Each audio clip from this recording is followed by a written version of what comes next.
au chapitre 17. Luc chapitre 17.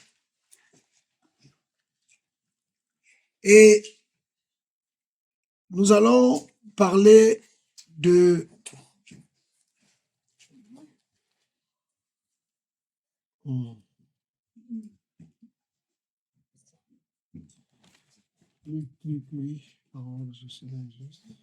c'est ça.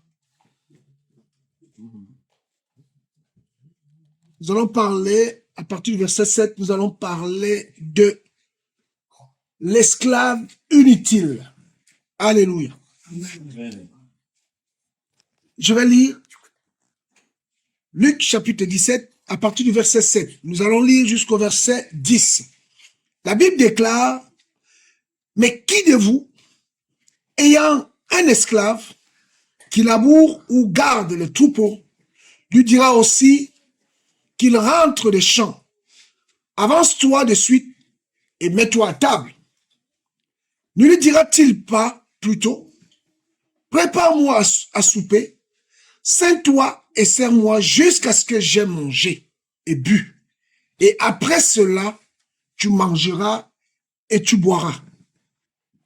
A-t-il à rendre grâce à cet esclave parce qu'il a fait ce qui lui a été ordonné? Je ne pense pas. Vous aussi, de même, quand vous aurez fait toutes les choses qui vous ont été ordonnées, dites, nous sommes des esclaves ou des serviteurs inutiles et nous avons fait ce que nous devrions faire. Alléluia. Amen. Le Seigneur dit, après avoir rempli, après avoir obéi, après avoir exécuté ce qui nous aura ordonné, la conclusion ne doit pas être une conclusion d'autosatisfaction, mais la conclusion d'avoir rempli son devoir. Alléluia. Amen. Nous sommes dans une génération où des hommes et des femmes, des enfants, même au niveau des familles, je vois avec les miens, où quand on nous demande de faire ce de quoi, même au niveau du travail, quand on demande à un employé de faire ce de quoi il est payé, il a besoin de la reconnaissance. Et même au niveau des familles, les enfants sont rebelles. À tel point que quand on demande à un enfant de faire une tâche quotidienne, ce à quoi il doit faire ce qui lui revient de devoir de faire, c'est comme si on lui demandait beaucoup. Et l'histoire que le Seigneur parle ici, dans ces esclaves qui sont inutiles, vient d'abord pour notre salut. Alléluia. C'est-à-dire que ce que le Seigneur nous demande de faire, il nous demande de faire d'abord quelque chose pour notre salut, pas pour lui, pour nous d'abord. Je m'explique. La Bible déclare que le Seigneur, Paul va donner un message, une phrase. Il va donner une phrase dans le livre, nous sommes dans le livre de 1 Thessaloniciens. Nous allons garder la page de Luc 17, mais nous allons lire 1 Thessaloniciens. Nous sommes au chapitre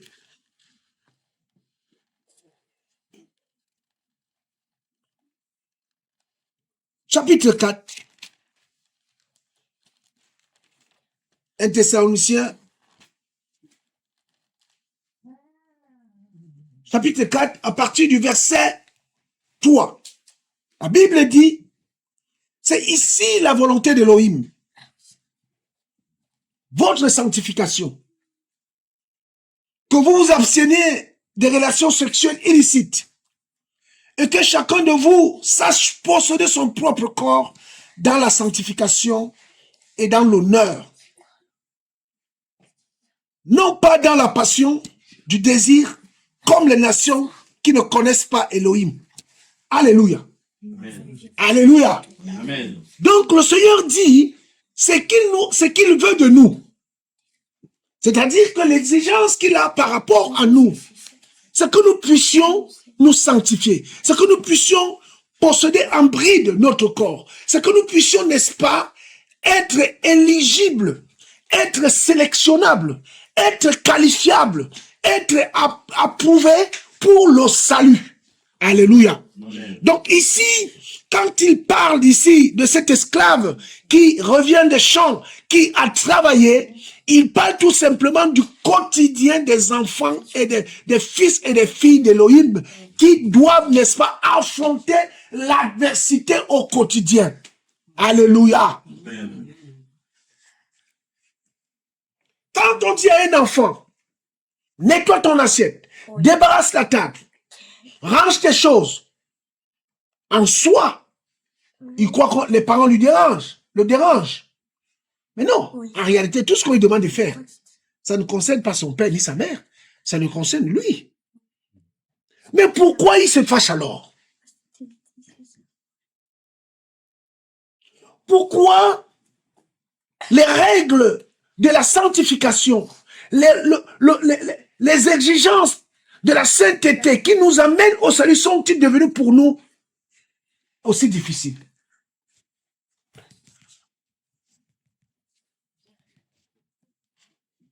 Pourquoi? Parce qu'on est paresseux. Parce que la chair a des désirs contraires à quoi? À ceux de l'esprit. Et ici, le Seigneur dit, il dit, au verset 8, ne le dira-t-il pas plutôt, prépare-moi à souper, sers-toi et sers-moi. Je mets un point là. Quelle est la nourriture du Seigneur? Non, la nourriture pour nous, c'est sa parole. Mais notre nourriture pour lui, c'est quoi? C'est la prière, c'est la louange, les actions de grâce et la sanctification. Parce que quand on se sanctifie, on dégage une bonne odeur agréable. Alléluia. Allons-y dans le livre de Romains chapitre 12. Que dit la parole? Excusez-moi, vous pouvez juste répéter ce que vous venez de dire. La nourriture pour le Seigneur, nous, notre nourriture, c'est sa parole. Et en retour, quand nous nous nourrissons bien, en réalité, regardez, on va comprendre un peu, je vais paraphraser, on va comprendre quelque chose, et moi aussi je viens de le comprendre comme je vous le dis là. On dit, pour manger une nourriture équilibrée, il faut que la nourriture, l'herbe ou les légumes ou la viande doit être élevée en plein air, avec de la bonne herbe, sans hormones, sans antibiotiques, sans pesticides et tout, n'est-ce pas?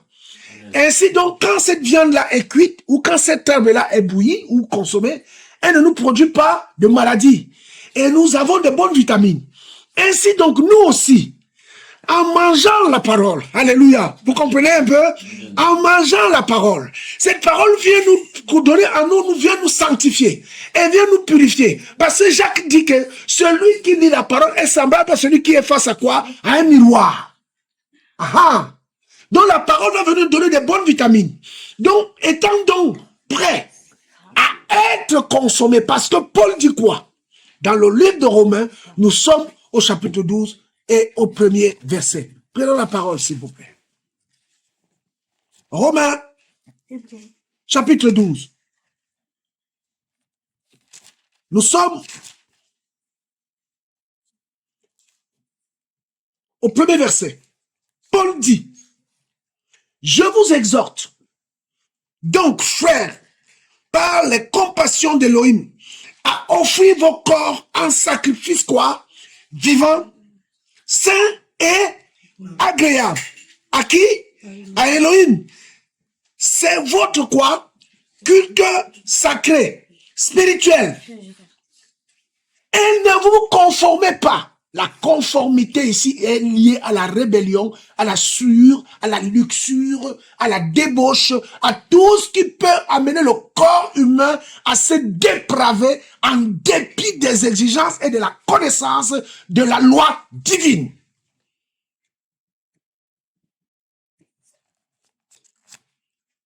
Je vais encore aller plus loin. En fait, on va comprendre ce que le Seigneur veut. Allons dans le livre de Lévitique. Gardons le fil toujours sur notre livre de Luc, chapitre 17. Regardons ce que c'est un holocauste. Nous sommes dans le livre de Lévitique, au chapitre 1er. C'est le livre de la prêtrise. Et ici, le Seigneur avait des offrandes à laquelle il agréait. Sur les 5 ou 6 offrandes il agréait 2. L'action de grâce ou l'offrande de paix. Et le premier était quoi? L'holocauste. Regardez l'holocauste. Il dit, Yahweh appela Moshe, nous sommes dans le livre de Lévitique, Vaïkira, Yahweh, à partir du premier chapitre, au premier verset, Yahweh appela Moshe et lui parla de la tente d'assignation en disant, parle aux enfants d'Israël, dis-leur, lorsqu'un humain parmi vous présentera à Yahweh une offrande de bête à 4 pattes, il présentera son offrande de gros ou de petit bétail. Si son offrande pour un holocauste est de gros bétail, il présentera un mâle sans quoi? Sans défaut. Alléluia. Un mâle sans défaut. Alors ici, je vais lire en petites lignes les annotations que l'auteur a fait, la BJC, la Bible. Il dit, l'holocauste était le sacrifice pour l'expiation par excellence. Il continue en disant, contrairement aux autres sacrifices, l'holocauste était entièrement consumé sur l'autel. Il symbolise, d'une part, le sacrifice parfait du Mashiach Christ, et d'autre part, notre vie volontairement offerte à qui? À Elohim. Alléluia. Et il se réfère au livre de Romains chapitre 12 au verset 1er, qui, n'est-ce pas, il dit, les animaux aptes à être offerts en holocauste devaient être des mâles sans défaut. Alléluia. Amen. Donc, les exigences de la sainteté, les exigences de la sanctification, les exigences du service que nous impose la parole, en fait, j'ouvre une petite parenthèse. Celui qui obéit à la volonté du Seigneur est du Seigneur, d'Elohim. Alléluia. Amen. Tu ne peux pas voir un enfant qui marche en route, tu lui dis, va m'acheter du pain ici en France, il n'ira pas. Il va te dire, tu n'es pas mon père.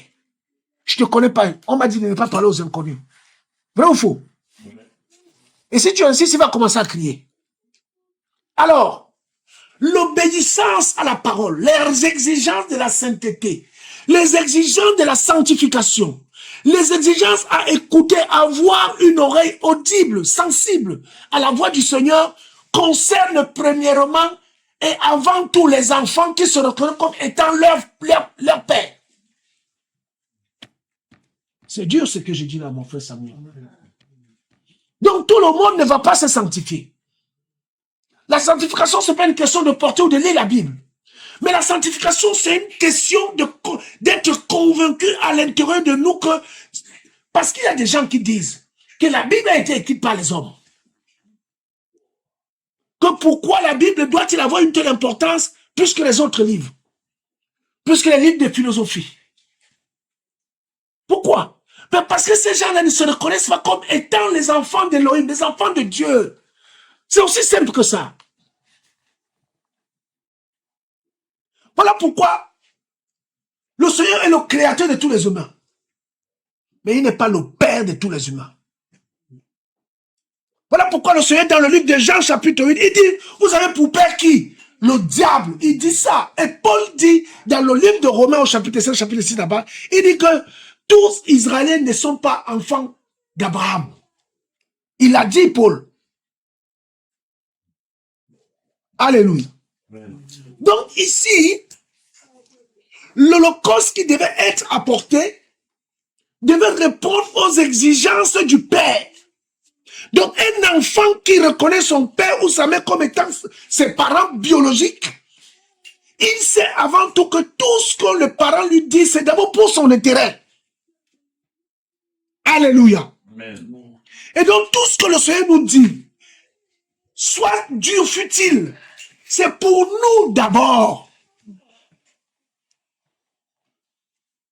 Salomon avait dit dans le livre de Chroniques, il a dit, je sais que tu n'habites pas dans une maison faite de main d'homme, mais je te prie que dans ce temple que nous avons bâti à ton nom, que chaque fois que nous nous mettons là, que ce soit moi, que ce soit les enfants d'Israël ou les étrangers, qu'à chaque fois ton nom est invoqué, du haut des cieux répond. Mais il n'a pas dit qu'il habitait dans ce lieu, mais il dit à ce lieu-là où tu as dit que ton nom doit être invoqué, du haut des cieux répond. Alléluia. Amen. Donc ça veut dire quoi? Ça veut dire que nous, fils, filles du Seigneur, quand le Seigneur donne un ordre, quand le Seigneur donne un conseil, quand le Seigneur donne des recommandations, il veille sur sa parole pour la accomplir. Mais ne peut invoquer le Seigneur, ne peut appeler qu'un enfant en danger son père, que celui qui reconnaît que celui-ci est mon père, celle-là est ma mère.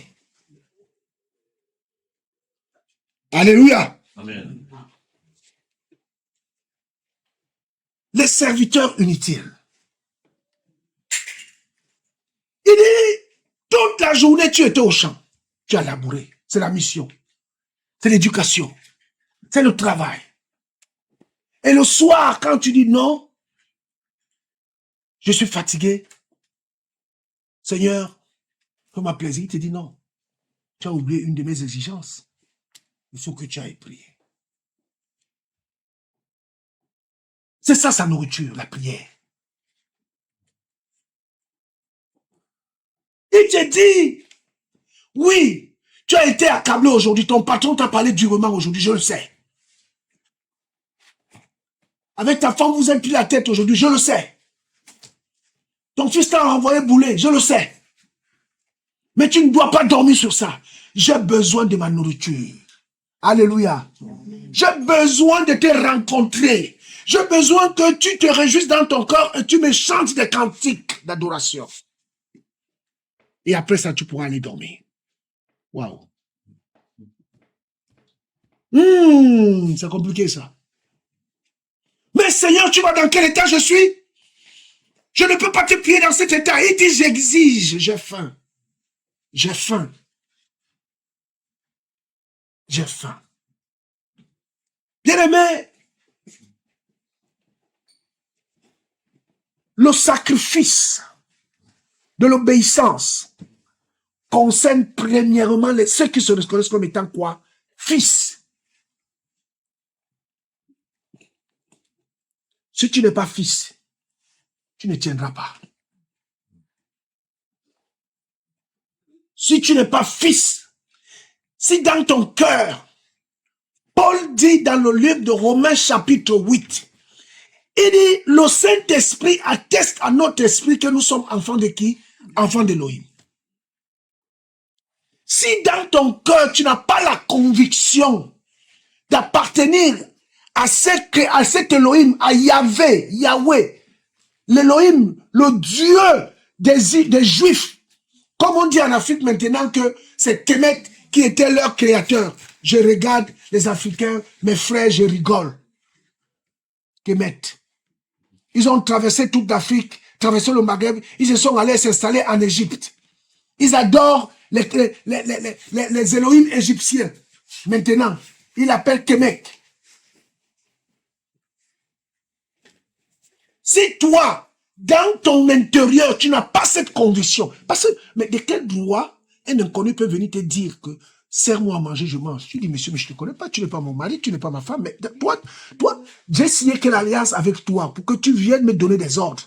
C'est de ça qu'il est question. En fait, l'obéissance à la parole du Seigneur parle du fait de la conviction que nous avons en nous de se reconnaître comme étant créateur et créature de cet Elohim. Voilà la différence. Voilà pourquoi les musulmans, ils disent aussi Dieu, mais ils se reconnaissent comme étant descendants du prophète.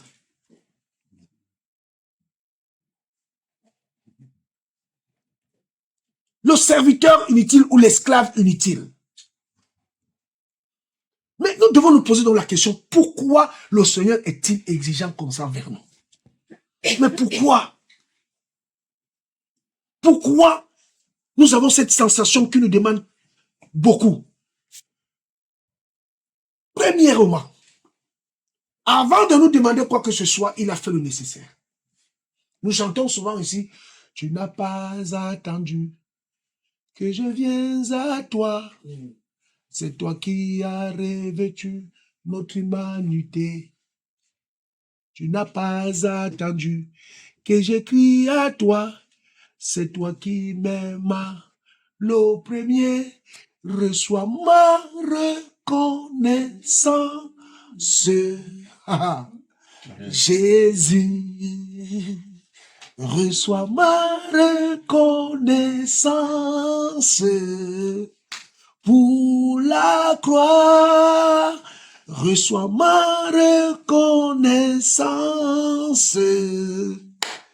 Jésus, pour ton amour, pour ta venue, ton amour, ton salut. Et Paul dit dans le livre de Romains chapitre 1, il dit, qui a prêté le premier pour qu'il nous doive quelque chose? C'est de lui, par lui et pour lui sont toutes choses. Donc ici, l'esclave que toi et moi nous sommes, nous devons d'obéir. Il y a encore une autre raison. Il va dire dans le livre de Jean chapitre 14, il dit, croyez en Elohim et croyez en moi. Dans la maison de qui? De mon père. Il y a quoi? Il y a beaucoup de demeures. Il dit, s'il n'y en avait pas, je ne vous l'aurais jamais dit. Il dit, je vais vous préparer une place. Afin que là où je serai, là où je suis, vous y soyez aussi. Donc, ça veut dire que l'obéissance à sa parole, c'est une notion de confiance. En fait, la foi, c'est la confiance à toute preuve. La foi, c'est... Paul dit que cette foi, nous l'avons comme une ancre. Vous avez vu un bateau qui est sur les eaux. Il va bouger, tanguer, mais l'ancre dort au fond de la mer. C'est-à-dire que le bateau peut bouger, être malmené. L'ancre est là. L'ancre ne bouge pas. Ainsi, cette conviction que nous devons animer doit nous animer. Parce que nous croyons que effectivement, le Seigneur Yeshua est mort et ressuscité. Je vais nous dire quelque chose, bien-aimé. Je vais te dire, mon frère, ma soeur, que la souffrance que tu endures en vaut la peine. Parce que si Jésus n'était pas ressuscité, s'il n'était pas monté au ciel, la technologie, la science métaphysique, l'intelligence artificielle, il devait commencer par ça pour dire que les chrétiens sont des illusionnistes. Ils croient en quelqu'un qui n'a jamais existé et qui ne viendra pas. Mais, malheureusement et heureusement pour nous, il est bel et bien mort et ressuscité. Et il est monté au ciel, frère.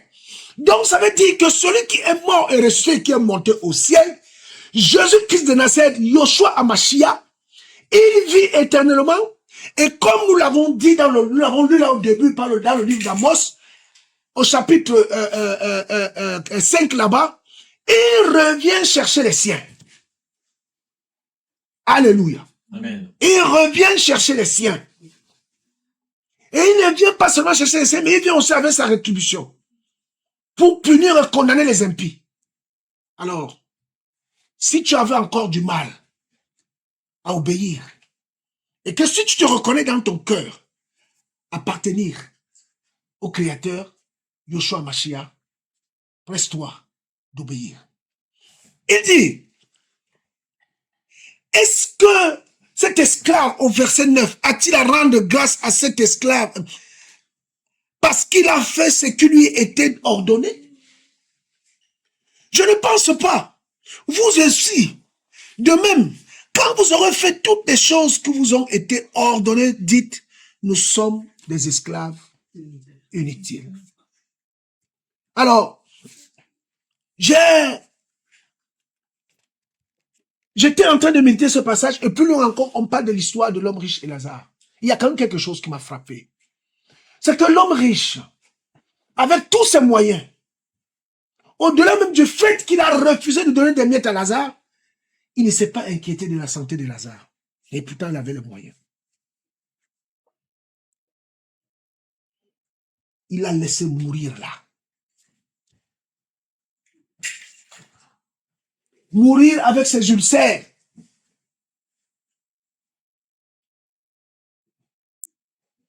Regardez. Le Seigneur dit dans le livre de Matthieu, il dit, amassez-vous des trésors où? Dans les cieux. Où le voleur ne peut percer, ni la teigne quoi, ni la rouille quoi, atteindre. Voilà le conseil qu'il donne. Alors, cet homme, au-delà, nous, serviteurs inutiles, tu as tout fait, tu as tout fait, tu as tout fait. Il te manque un dernier 50 € là, que tu as dit ça là, c'est pour le sport, pour acheter la licence de mon fils, de ma fille, au sport. Voilà ton frère qui t'appelle, il dit vraiment, je dois amener ma femme à l'hôpital, je n'ai pas le carburant. Mon frère, est-ce que tu peux m'aider à mettre le carburant? Tu vas d'abord lui dire, oh, ma carte est bloquée. Tu vas d'abord, oh, ma paie n'est pas encore venue. Tu as les 50 € là dans ta poche. Quand tu vas donner toutes les raisons, et le Saint-Esprit te dit, il y a les 50 €. Tu as oublié ça. Tu vas d'abord bagarrer et dire, mais Seigneur, mais comment je vais faire demain? Je n'ai même pas deux billets de 20 €, un billet de 10 € pour lui donner même 30 €, même 20 €. Non. Tu as un billet de 50 €. 5 mois, la dernière action. Ici, là, la notion du souper que le serviteur inutile prépare pour son maître consiste aussi à faire le dernier sacrifice. C'est-à-dire ce sacrifice qui t'amène à la contrainte. C'est comme le jeune homme riche qui a dit, j'honore mon père et ma mère, j'aime, je fais tout, je fais les aumônes, je donne ma dîme et tout ça là. Le Seigneur lui a dit, il te manque quelque chose. Alléluia. Ah ben oui. Ah ben oui. Il te manque quoi? Quelque chose. Donc, il paye la dîme, il honore son père. Donc voilà, il a travaillé dans les champs. Ça, c'est le travail dans les champs, ça. Il a tout fait, il a tout fait. Donc le soir venu maintenant. Le soir aussi, c'est la rencontre avec son Créateur. C'est la visite. C'est le temps de visitation. Où tu es en prière, le Seigneur te dit, ok, tu as fait ça, tu as fait ça, tu as fait ça. C'est comme il parlait aux églises de Laodicée. Écrit à l'ange de l'église d'Éphèse. Je connais ce que tu as fait. Je sais ce que tu as fait. Mais voilà, j'ai quelque chose qui contre toi. C'est que tu as abandonné quoi? Ton premier amour. Donc, l'homme riche, le jeune homme riche, il a honoré, il obéissait à la Torah et tout. Mais le Seigneur lui a dit, il te manque quoi? Quelque chose. Il était loin d'imaginer qu'on va lui dire de descendre de son chameau, de le vendre et de rentrer chez lui à pied. Parce qu'il n'habitait pas à côté. Parce que lorsque le Seigneur passait de ville en ville, il y avait des foules qui le suivaient. Et sûrement, il était avec son escorte, avec ses esclaves qui le suivaient partout. Et il achetait à manger à ses esclaves, il était bien. Mais le Seigneur a dit, tout ça là, c'est bien. Mais il te manque quoi? Quelque chose. Vends tout ce que tu possèdes. Donne-le quoi? Aux pauvres. Et toi quoi? Suis-moi. Aïe, aïe, aïe, aïe, aïe, aïe. Quoi? l'héritage de mes pères. Hein? Je vais tout vendre. Ben oui. Pierre était là, il écoutait. Il a vu ce jeune homme. Il a dit derrière, jeune homme, moi-même là où tu me vois, j'ai liquidé mon entreprise, là où tu me vois là. Voilà André qui est là avec moi. On était des chefs d'entreprise, hein, on avait des employés. J'ai tout liquidé pour suivre le monsieur-ci, cet homme. Voilà pourquoi, à un moment donné, quand Pierre, le Seigneur va lui dire, il va lui dire, bon, moi je vais passer à la croix, je vais mourir et tout. Il va dire, non, attends. Ah, il me dit, tu ne mourras pas quand même. On est allé trop loin maintenant pour faire marche arrière. Alléluia. Amen. On a tout liquidé. Nous, on croyait que toi, c'est toi qui vas être roi. Et moi, Pierre, je serai le ministre des Affaires étrangères ou le ministre de l'Intérieur. Mais quelle est cette histoire? Tu es en train de nous dire que tu vas aller à la croix. On a tout bazardé. On a cru en toi. Parce qu'on t'a vu multiplier le pain. On t'a vu marcher sur les eaux. On t'a vu ressusciter les morts.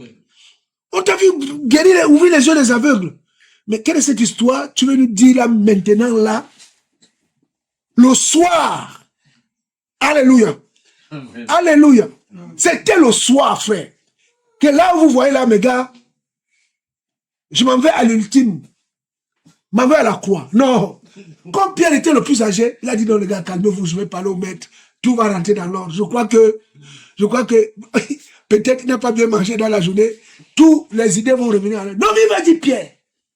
Arrière de moi qui Satan. Tu ne peux pas venir obstruire les voies du Seigneur.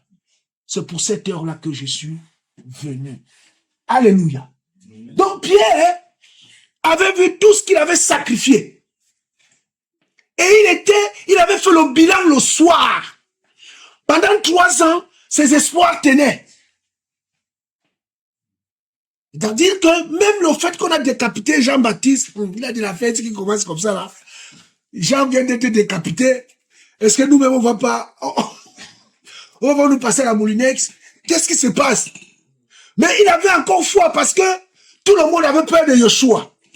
Il était puissant, super puissant, parce qu'il était en lui habitait qui? Elohim.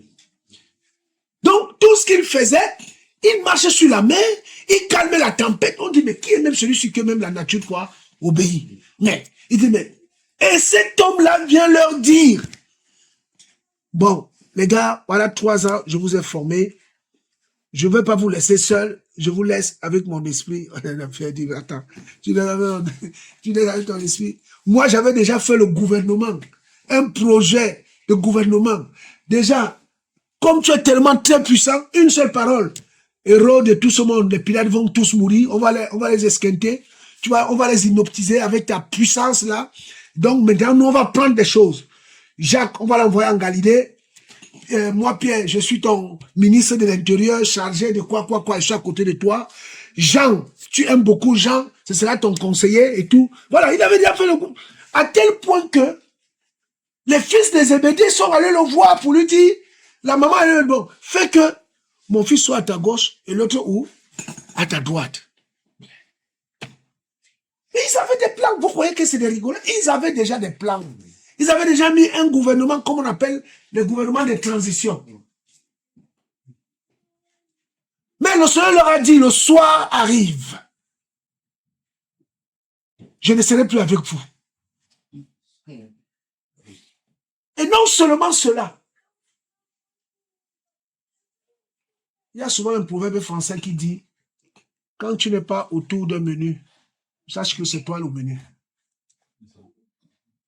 Il a dit, si des gens se rencontrent, soi-disant tes amis pour manger, et qui ne t'ont pas invité pour manger avec eux, sache que c'est toi qu'on est en train de manger. Donc, comme le maître disait qu'il devait aller passer à la croix, ils ont compris tout de suite que eux aussi ils vont choisir, ils vont suivre quoi? Le même chemin. Ils vont. Et là, il fallait qu'ils signent là. C'était là la transition. Et c'est là la conviction de savoir si tu appartiens au Seigneur ou si tu ne lui appartiens pas. Lorsque tu dois faire des choix. Oui, frère. l'esclave inutile, après avoir travaillé, le soir, vous savez, la Bible déclare, mieux vaut la fin d'une chose que son commencement. Imaginez-vous, cet homme a travaillé toute la journée au champ. Et que lorsque son maître le soir lui dit, va me préparer la soupe, je vais manger, après tu mangeras. Et qu'ils disent non, toi tu es un méchant maître, moi je pars, il va tout perdre. Généralement ici en France, quand tu démissionnes, on ne te donne pas tes indemnités d'ancienneté, tu as démissionné. C'est vrai, non? C'est vrai. Ouais, voilà. Donc tous les ans que tu as travaillé là, tu accumules les droits d'ancienneté. Mais si par un coup de tête, tu dis, oh non, le patron là, il abuse. Le patron te dit quoi? Ok, pas de problème, démissionne, il n'y a pas de problème. Démissionne. Et tu démissionnes par orgueil. Et tu te retrouves comment? 10 ans de travail sans rien.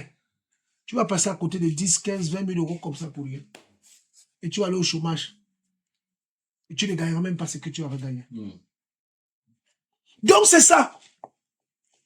Mieux vaut la fin d'une chose que son commencement. Et le Seigneur, dans les offrandes, quand vous regardez les offrandes, il prenait toujours la queue. Remarquez les offrandes qui étaient brûlées au feu. Il prenait toujours la queue.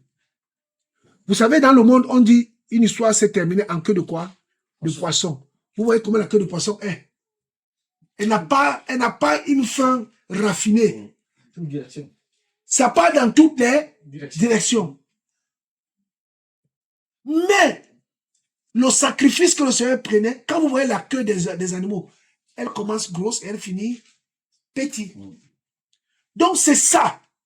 Et dans le livre d'Ézéchiel, au chapitre 17, chapitre 18, le Seigneur dit que celui qui pratique la justice et qui se détourne de sa justice et qu'il meurt, on oubliera tout ce qu'il avait pratiqué comme justice avant. Mais si le méchant se détourne de ses voies et qu'il pratique la justice, et s'il meurt, on retiendra quoi? La justice qu'il a pratiquée. Donc le soir là, c'est l'ultime épreuve. C'est l'épreuve de la qualification. Alléluia. Alors. Vous savez, frère, lorsqu'il y a des qualificatifs pour jouer, moi qui avais joué au foot, quand il y a beaucoup de compétitions, on a beaucoup d'équipes. On s'affronte. Plus le temps passe, plus les meilleurs s'affrontent. Donc, toi qui marches avec le Seigneur, alléluia. Ah, écoutez, vraiment, j'aime quand l'Esprit nous enseigne. Amen. Il dit ici, vous ayant un esclave qui laboure, dis à ton voisin, première épreuve, le labourage. Ah. Et il dit qu'il garde les troupeaux. Deuxième épreuve. Alléluia. Lui dira aussitôt qu'il rentre du champ. Donc il a labouré. Il a gardé les troupeaux. Simon-Pierre, fils de Jonas, m'aimes-tu? Seigneur, oui, je t'aime. Paix quoi? Paix mes brebis. Simon-Pierre, fils de Jonas, m'aimes-tu? Paix quoi? Donc, ici, il dit, on doit labourer le champ. Première épreuve. On doit garder les troupeaux. Deuxième épreuve. Le soir maintenant, Seigneur, j'ai travaillé pour toi. Mais il te manque quelque chose. C'est servir la nourriture, la soupe du roi. C'est là où beaucoup échouent. Pourquoi? Parce que dans le livre d'Apocalypse chapitre 2, il dit, je me tiens à la porte et je frappe. Si tu entends, ouvre, je souperai avec. Donc, ça veut dire que cet esclave, il est parti, il a même laissé la soupe. Parce que c'est là, c'est le Seigneur qui dit, j'amène maintenant la soupe chez toi. Il n'a pas dit, tu souperas avec moi. Je souperai avec. Donc, c'est lui qui l'invite. C'est le Seigneur qui invite l'esclave maintenant à souper avec le maître. Donc, il a échoué. La dernière épreuve. La dernière marche.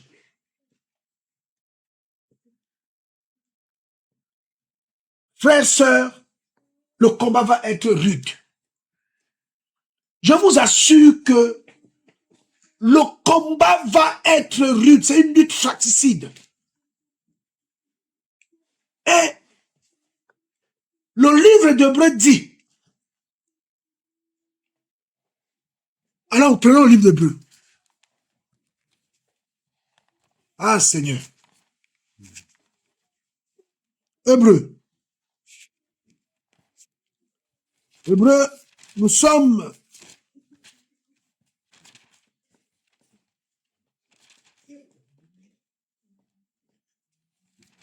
Seigneur, ta grâce. Ah, Yahweh. Il dit, Hébreux chapitre 12, à partir du verset 3. Considérez en effet celui qui a supporté contre lui-même une telle opposition de la part des pécheurs, afin que vous ne vous lassiez pas étant découragés dans vos âmes. Le découragement. La dernière exigence du Seigneur, ma fille Chana, va te décourager. Mais Seigneur, j'ai tout fait. Mais ce que tu me demandes là va au-delà de mes forces. Le découragement. Il continue en disant, vous n'avez pas encore résisté jusqu'au sang en combattant contre qui? Le péché. Donc c'est un combat où le sang va couler. C'est-à-dire que cet esclave inutile a travaillé toute la journée sous le soleil. C'était dur. Et au moment de pouvoir se présenter devant son maître pour dire, je veux me reposer maintenant.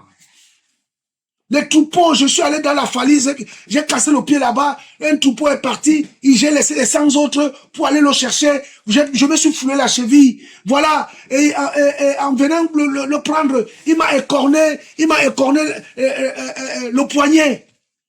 Mais comment est-ce que papa Samy, je vais tenir le couteau pour te couper les oignons, pour te préparer à manger? Tu me vois, j'essaie de partout, j'ai des bandes.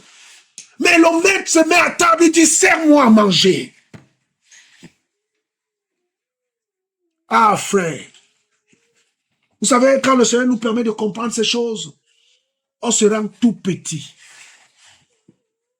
Et c'est pour ça que Paul peut dire que celui qui est debout fasse attention de quoi? De tomber. Ne te moque pas de ton frère. Amen. La notion de pardon a disparu dans le rang des enfants du Seigneur. On est prompt à condamner, à juger, à traiter durement son frère parce qu'il est dans la faiblesse. Mais tu as oublié quelque chose. La dernière épreuve. Et ici, dans le livre d'Hébreux, chapitre 12, au verset 3, il dit, au verset 4, il dit, vous n'avez pas encore résisté jusqu'au sang en combattant contre le péché. Et il continue en disant, et vous avez oublié l'exhortation qui s'adresse à vous comme à des quoi? À des fils. Nous en avons parlé tout à l'heure. Mon fils, ne méprise pas le châtiment du Seigneur et ne perds pas courage lorsqu'il te reprend. Car le Seigneur châtie celui qui l'aime. Et il châtie avec un fouet tout fils qu'il reçoit. Il châtie avec un fouet. C'est-à-dire que ce que le Seigneur va nous demander pour l'accession au ciel ne sera pas à la hauteur de ses souffrances qu'il a eues à la croix. Mais la souffrance et l'exigence que le Seigneur te demande sera à la hauteur de tes capacités. Parce que dans le livre de 1 Corinthiens chapitre 11, il dit, aucune tentation nous est donnée qui soit au-dessus de nos forces. Il va nous donner les moyens de la supporter. Mais dans les faits, avec un bras coupé, avec un œil malade, avec des dents qui te font mal, avec des doigts, tu souffres de l'arthrose, ton maître te dit, prépare-moi à manger. Prépare-moi à manger, je vais manger quelque chose venant de toi. Frères, sœurs, au-delà de la prière, au-delà de la louange, au-delà de la sanctification, il y a des exigences encore que le Seigneur nous demande. Parce que plus tu t'approches de la lumière, plus, n'est-ce pas, l'éclat de sa présence te montre ton état. Oh! Amen.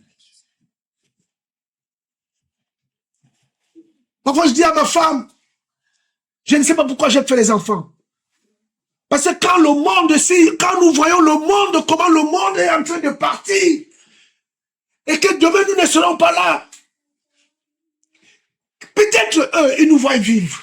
On est en train de leur communiquer la foi. Mais auront-ils les épaules pour, Papa Samuel, supporter la pression qui va venir demain? Où l'humain est en train de se mélanger avec le fer.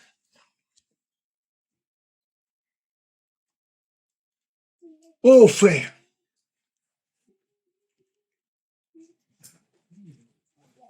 Le combat sera fratricide. Le combat sera... Le Seigneur a dit aux femmes de Joseph, il dit, ne pleurez pas pour moi. Pleurez pour vous-même et pour qui? Pour vos enfants. Il dit, si on a traité comme ça l'arbre verte, comment en sera-t-il de quoi? De l'arbre sec. Frère, quels seront nos enfants demain?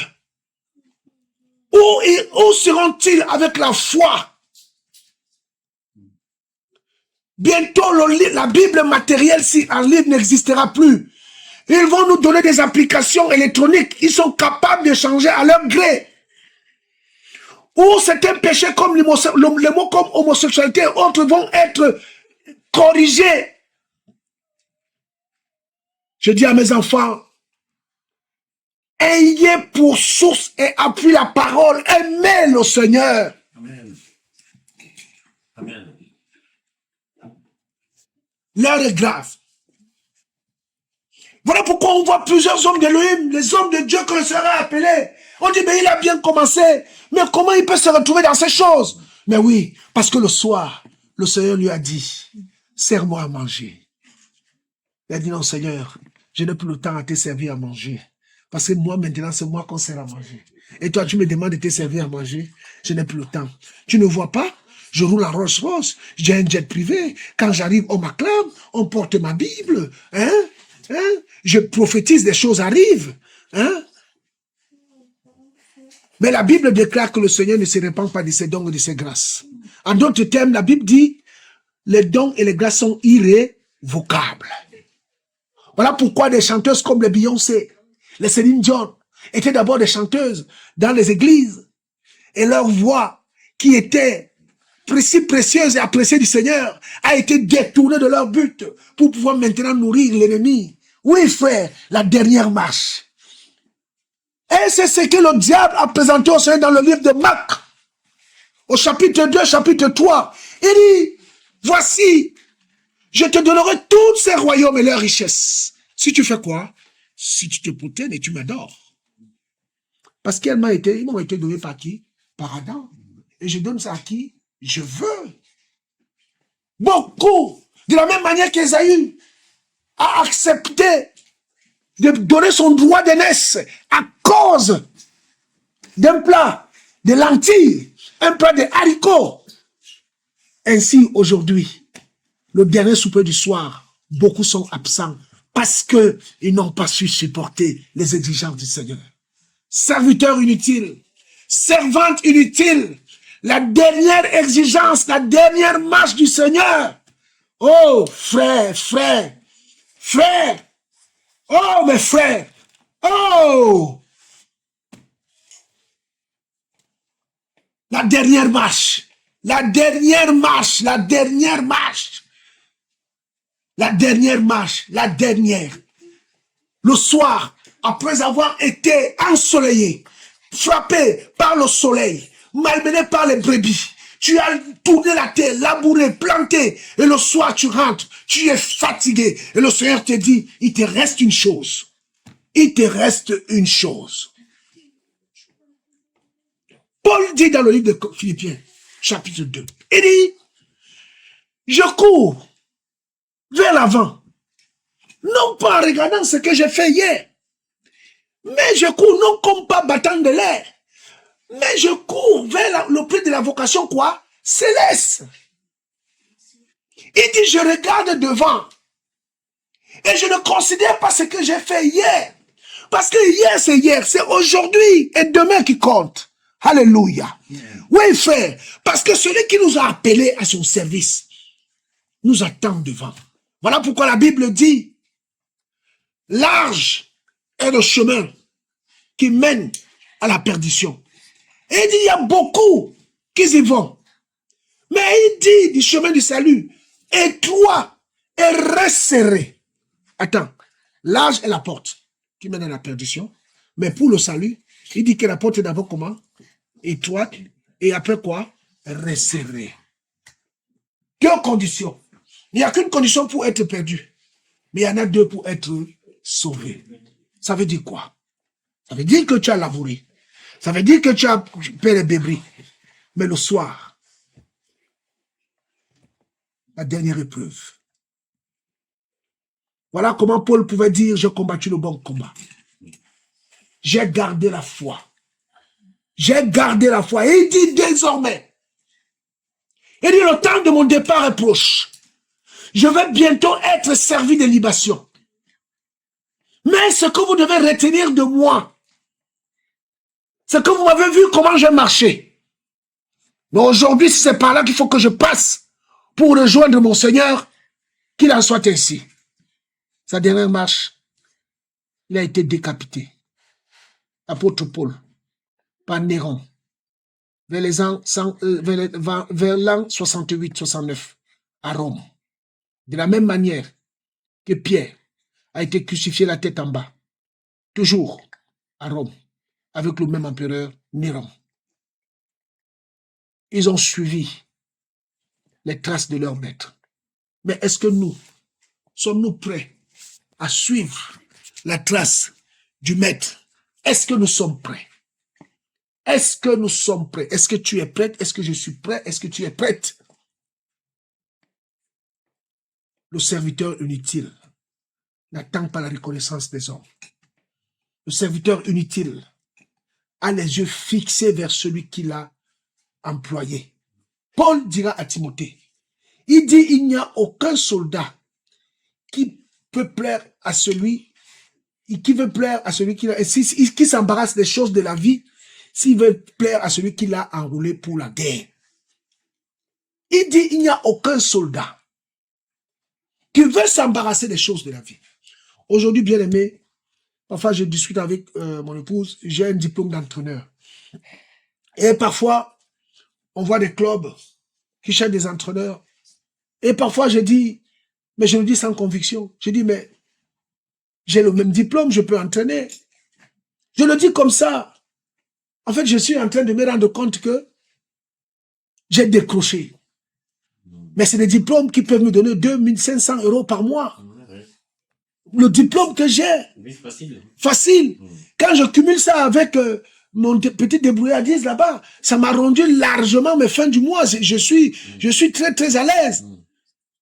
Mais Paul a dit dans le livre de Corinthiens, chapitre 2, verset 7, ce qui hier avait de l'importance pour moi, aujourd'hui je le regarde comme quoi? De la boue. Pour gagner Christ. Et si je puisse parvenir un jour, quoi, à la résurrection. Ha! Ha! Ha! J'ai ce diplôme-là. Un brevet professionnel d'entraîneur de football qui dort dans mes placards. Je ne sais même pas là où il est. Je ne sais même pas là où il est rendu maintenant. Il est là. Ce diplôme.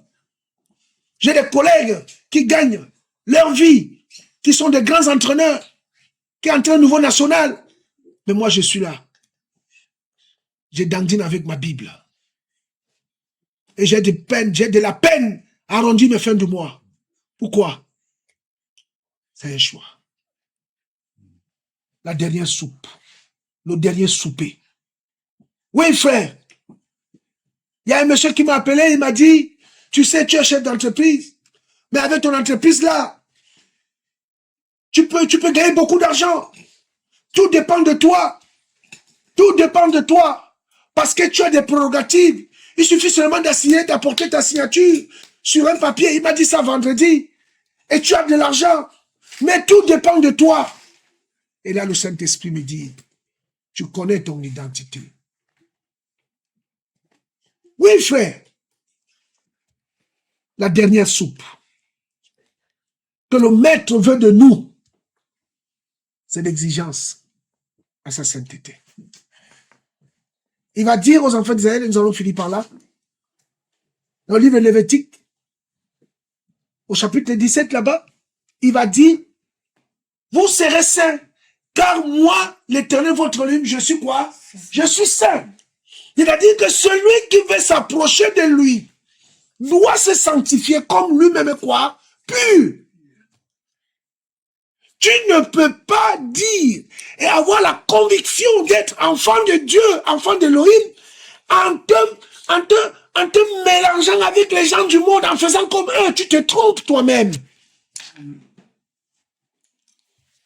C'est comme vendredi, nous avions une veillée et une soeur me pose la question, mais frère, il y a des frères qui vont souvent évangéliser dans les boîtes de nuit. J'ai dit, la nuit est faite pour dormir.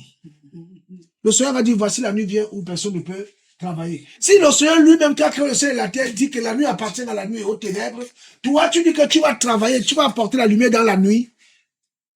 Est-ce que vous comprenez un peu? Amen.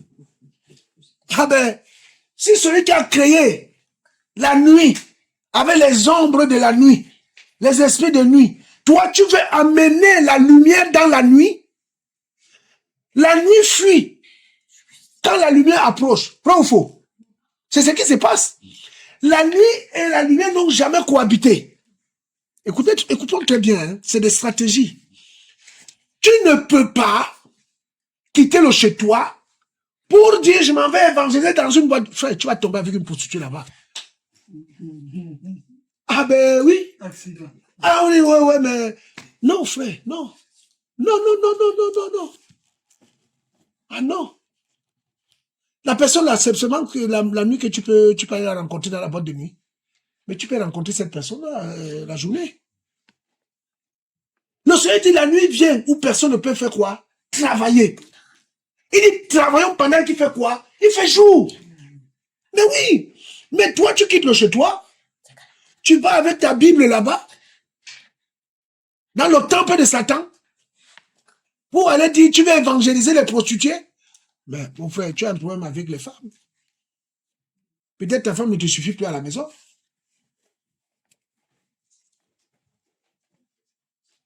Donc, frère, il y a les exigences que le Seigneur nous impose pour être à lui. Et ceux qui vont obéir à ça, c'est ceux qui se reconnaissent comme étant ses enfants.